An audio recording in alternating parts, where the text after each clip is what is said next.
नचनिया गांव में रहने वाले करण और यश दोनों मुंबई की एक कंपनी में काम करते थे और मुंबई से 3 साल बाद अपने गांव लौट रहे थे। उनकी ट्रेन रात के करीब 2 बजे स्टेशन पर पहुंचती है।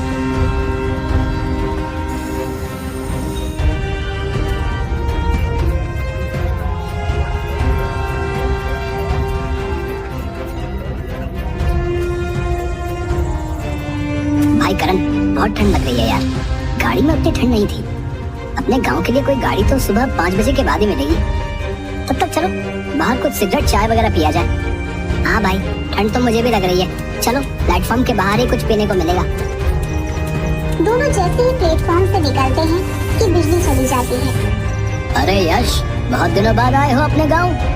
यश पलट कर देखता है उसी के गांव के तांगे वाला जगदीश चाचा उर्फ डिंगरू चाचा पूरे शरीर पर कंबल को लपेटे बीड़ी पी रहे थे। अरे डिंगरू चाचा, कंबल लपेटे हो इसलिए पहचान नहीं पाए, लेकिन आपकी बुलंद आवाज से पहचान गए। आप इस समय यहाँ क्या कर रहे हो? सवारी लेने आए हो क्या? अरे बेटा, मेरा तो काम ही है। वो अपने गांव की मालिन जूली की बहू पेट से थी, तो सेवा करने के लिए शहर में ही बेटा बुलाया है। 1 बजे की गाड़ी थी, आधा घंटा लेट गाड़ी आई। बहुत सही टाइम पर मिले हो चाचा। मुंबई में इतनी ठंड नहीं है, लेकिन यहाँ गाड़ी से उतरने के बाद बहुत ठंड लग रही है और घर पहुँचना भी जरूरी है। कोई बात नहीं बेटा, बाहर तांगा खड़ी है। चलो, हमें भी कस्टमर की जरूरत थी, 1 से भले 2।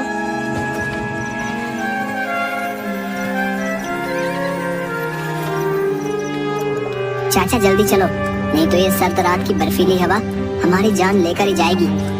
चाचा, 2 बीड़ी मिलेगी क्या?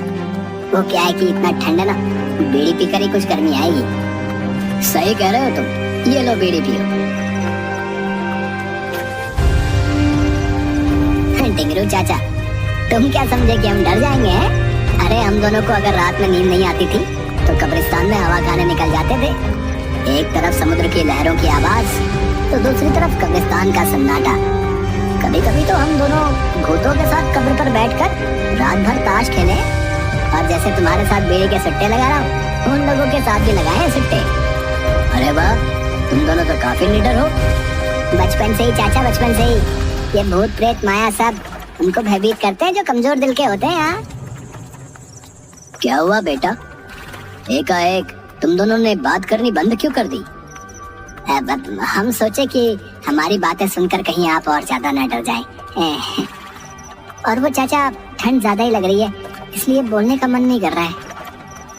ठीक है, चलो तुम्हें वहाँ पर ले चलते हैं, कुछ गर्माहट बढ़ेगी। गांव अभी 13 किलोमीटर दूर है।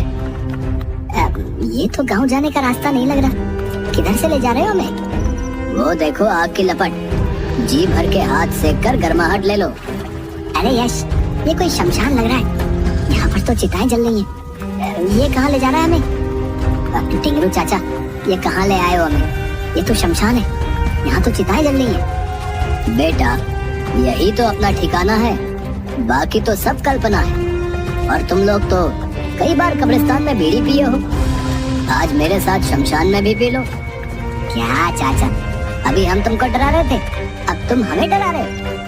वैसे बता दूं कि हमें भूतों से डर नहीं लगता। हाँ भाई यश, हमें तो डर लग रहा है यार। देखो, चाचा का चेहरा पूरा जला हुआ है, सिर्फ हड्डी दिख रही है। दूसरा देखो, हवा हमारी तरफ चल रही है, लेकिन हवा के उल्टी दिशा में चाचा का कंबल उड़ रहा है यार। अरे हाँ, मुझे भी अभी याद आया, करीब 2.5 साल पहले मेरी बीवी का फोन आया था कि डिंगरू चाचा दिवाली के दिन फुलझड़ी जलाते समय जलकर जिंदा मर गए थे भाई। तो फिर ये डिंगरू चाचा कौन है? क्या बक रहे हो?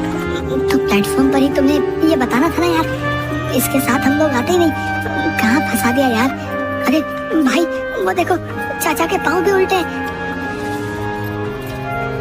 भाई हम लोग फंस चुके हैं यार, अब हमें यहाँ से भागना होगा। अरे यार, उस समय अगर याद रहता मुझे कुछ कि टिंगरू चाचा मर चुके हैं, तो मुझे शौक थोड़ी था कि भूत को रोककर अपनी मौत को बुलाऊं। हाँ यार, देखो ना, अभी मुझे याद आ रहा है कि मालिन जूली को मरे भी 1.5 साल हो गए, तो फिर ये किसे छोड़ने स्टेशन गया था? अरे तुम लोग क्या गाना फूसी कर रहे हो? लो, आ गया अपना हीट एरिया, सेक लो अपना हाथ। अरे अभी अभी तो तुम्हें ठंड लग रही थी और अब दोनों के पसीने निकल रहे हैं। यश चलो, हमें घर जाना है। चलो हम लोग पैदल ही यहाँ से चले जाएंगे। अरे ऐसे कैसे चले जाओगे? और यहाँ से 13 किलोमीटर दूर पैदल जाना मुश्किल है भैया। अभी तो 3 ही बज रहे हैं। 5 बजे मैं तुम्हें गांव छोड़ दूंगा। नहीं चाचा, हम अपने से ही चले जाएंगे। आपको जाने की कोई जरूरत नहीं है, आप यहीं रहिए। ये लोग अभी बात ही कर रहे थे कि उधर से जूली आई, जिसके बारे में अभी डिंगू चाचा बोल रहे थे कि जूली को छोड़ने ही स्टेशन गए थे। अरे बबुआ, तुम दोनों कहाँ से आ रहे हो? पहले ये बताओ कि तुम इस सुनसान शमशान में क्या कर रही हो, और वो भी इतनी रात को? अरे बेटा, मैं ठहरी मालन सुबह 4 बजे ही फूल तोड़ने के लिए उठ जाती हूँ। आज मैंने घड़ी देखी ही नहीं, नींद खुली तो हाथ मुंह धोकर निकल गई। वो सब तो ठीक है, लेकिन फूल तोड़ने 13 किलोमीटर दूर कैसे आ गई? वो डिंगरू भैया किसी को स्टेशन छोड़ने आ रहे थे और मुझे ठंड बहुत लग रही थी, तो मैं कही कि यहीं उतार दो। आओ, यहीं एक झोपड़ी है, उसमें थोड़ी देर आराम कर लो। तभी बगल में जल रही चिता से एक साया उड़ता है और उठकर वहाँ आकर बोलता है, उस झोपड़ी में मेरे मेहमान हैं, तुम इन्हें डिंगरू भैया वाला झोपड़ी में ले जाओ। यह सुनकर करण और यश दोनों काफी डर जाते हैं, लेकिन वे समझ चुके थे कि वे लोग फंस चुके हैं। इसलिए दोनों एकांत में ही प्लान बनाकर निकलने की फिराक में थे। तभी डिंगरू की डरावनी आवाज उनके कानों में पड़ती है। मैं भी तो इन दोनों को यही बोल रहा हूँ कि थोड़ी देर यहाँ आराम कर लो, गर्माहट ले लो, उसके बाद मैं तुम दोनों को गाँव पहुँचा दूंगा। हाँ बबुआ, चलो, इतने दिन बाद इतनी दूर से आए हो, थोड़ी देर झोपड़ी में आराम कर लो, फिर 2 घंटे बाद सुबह होते ही हम सभी गांव चलेंगे। यश और करण दोनों समझ चुके थे कि अब उनका बचना मुश्किल है। दोनों आंखों ही आंखों में इशारा करते हैं और जूली के साथ झोपड़ी में चले जाते हैं।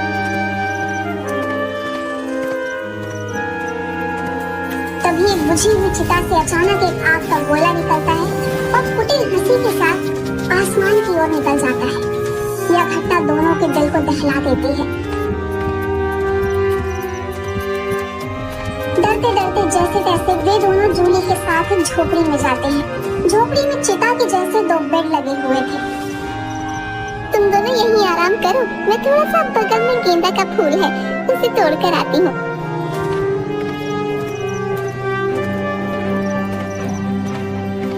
करण, सुनो नहीं, ये लोग हमें मारकर अपने साथ ले जाने की ताक में है। बगल वाली झोपड़ी से सुनो कैसी रुदन की आवाजें आ रही हैं, जैसे कोई किसी का गला दबा रहा हो। इस भूतिया सुनसान में तुम सोने की बात करते हो?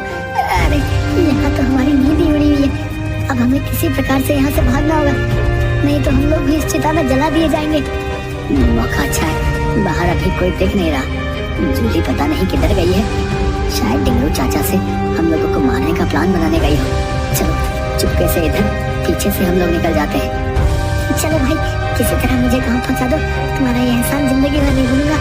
मेरी बच्ची सुबह उठते ही मुझे खोजेगी, वो बेसब्री से मेरा इंतजार करेंगे। 1 मंथ पहले से ही मैं उसके पसंद के खिलौने जमा कर रहा हूँ, ताकि उसे दूं तो वो खुश हो जाए। अरे यार, मेरा भी लगभग यही हाल है भाई।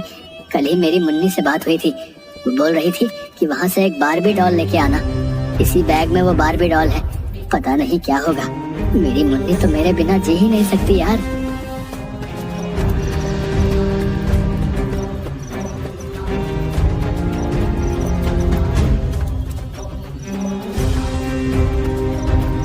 भागते भागते वे सड़क पर पहुंचते हैं। कुछ दूर चलने के बाद यश, तुमने बस की आवाज सुनी क्या? हाँ हाँ, मुझे भी लगा शायद कोई बस की आवाज आ रही है पीछे से। अरे हाँ, वो देखो, धुंध में कुछ लाइट नजर आ रही है। अरे ये तो बस ही है। थैंक गॉड, ऊपर वाले ने हमारी सुन ली।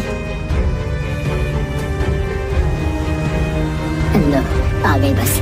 ओ भैया रोको, रोको भैया, अरे हमें भी चलना है, बस रोको।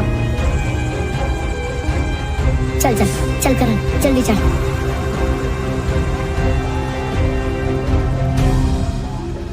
यश, ये कंडक्टर का चेहरा मुझे कुछ जाना पहचाना सा लग रहा है, लेकिन पता नहीं चल रहा है कि इसे कहाँ देखे हैं। हाँ यार, मुझे भी ऐसा ही लग रहा है। ये तो अपने ही गांव का गिरधारी है। हम लोगों के स्कूल में गार्ड था जब हम लोग हाई स्कूल में थे, याद है? उसी समय तो ये मर गया था, इसके ऊपर बिजली गिर गई थी, मर गए। पीछे देखो, सारे पैसेंजर हमारे गांव के मरे हुए लोग हैं। बस अचानक एक ब्रेकर से लगकर उछलता है। करण और यश दोनों की आंखें बंद हो जाती हैं। उन्हें लगता है कि कोई बड़ा सा एक्सीडेंट हुआ है। जब आंखें खोलते हैं तो देखते हैं कि बस की जगह तांगे पर सिर्फ वे दोनों बैठे हुए हैं। ड्राइवर की जगह डिंगरू तांगा चला रहा है। वह कुछ सोच पाते तब तक पीछे मुड़कर डिंगरू बोलता है, अरे तुम दोनों वहाँ से भाग क्यों आए? जूली बता रही थी कि दोनों को आराम करने के लिए बोले थे, पर न जाने कहाँ चले गए। मुझे तांगा लेकर खुद आना पड़ा। चलो, हमें तुम्हारी जरूरत है। अगर सुबह हो गई तो फिर दिक्कत हो जाएगी। चाचा, हम तुम्हारे बच्चे के समान हैं, छोड़ दो हमें। हमारे छोटे छोटे बच्चे घर पर इंतजार कर रहे हैं, जाने दो। अरे बहुत दिनों के बाद गांव का कोई आदमी मिला है, तुम दोनों हमारे मेहमान हो भाई। चलो, फूलमती भी तुम दोनों का इंतजार कर रही है। अब तुम्हारा घर ये गांव नहीं, शमशान में ही तुम दोनों का घर होगा।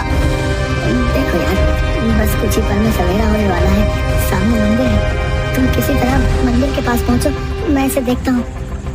ठीक है, मैं कूदकर भाग रहा हूँ, तुम अपना ख्याल रखना। अचानक करण तांगे से कूदकर भागने लगता है। यह देखकर डिंगरू उसे पकड़ने के लिए उसके पीछे उड़कर जाता है और उसे मंदिर पहुंचने से पहले ही पकड़ लेता है।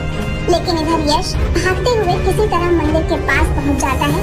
पीछे पीछे करण को अपनी बाह में दबाए डिंगरू वहां उड़कर पहुंच जाता है, लेकिन मंदिर के अंदर नहीं घुस पाता। वहीं से चिल्लाता है, यश जल्दी से बाहर निकलो, छुपने का कोई फायदा नहीं। डिंगरू चाचा, आप चले जाओ, आप मर चुके हैं, हमें मालूम है। आपकी दुनिया अलग है और हमारी अलग। मैं आपके साथ नहीं जा सकता। तुम दोनों का खून पीने के बाद ही हमें मुक्ति मिलेगी। अगर तुम नहीं आए तो तुम्हारे दोस्त करण को इसी समय मैं मार डालूंगा। यश किसी प्रकार डिंगरू को अपनी बातों में फंसाए रखता है। तभी धीरे धीरे सूर्य भी उदय होने लगता है। सूर्य की किरणें सीधे गुंबद पर पड़ती है। उस गुंबद पर रोशनी के पड़ते ही चारों तरफ रोशनी फैल जाती है। जैसे ही वो रोशनी डिंगरू पर पड़ती है, वह चिल्लाते हुए करण को छोड़ देता है और धुआं बनकर गायब हो जाता है। आज की रात मैं कभी नहीं भूलूंगा यार। मुझे तो लगा मैं अपने परिवार वालों से कभी नहीं मिल पाऊंगा। यार मैं तो बहुत ही ज्यादा डर गया था यार। मैं तो सोच रहा था कि काश एक बार उनसे आखिरी बार मिल पाता। भगवान करे आज जो भी हुआ वो सब दोबारा ना हो। आज हम भगवान की कृपा से ही बच पाए हैं। चल जाके उनका आशीर्वाद लेते हैं। यश और करण दोनों मंदिर में जाकर भगवान को प्रणाम करते हैं। हमारी मदद के लिए बहुत बहुत धन्यवाद प्रभु, बहुत बहुत धन्यवाद। हम पर अपनी कृपा बनाए रखिएगा। हाँ प्रभु, आज आपकी ही वजह से हम अपने घर वालों से मिल पाएंगे। इसी तरह हमेशा हमारे साथ रहिएगा। चल अब घर चलते हैं, घर वाले इंतजार कर रहे होंगे। तू सही कह रहा है यार, अब हमें घर चलना चाहिए। चल।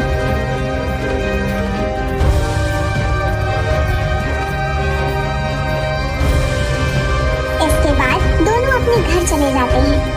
लेकिन आज भी डिंगरू चाचा की आत्मा रेलवे स्टेशन के बाहर लोगों का इंतजार करती है।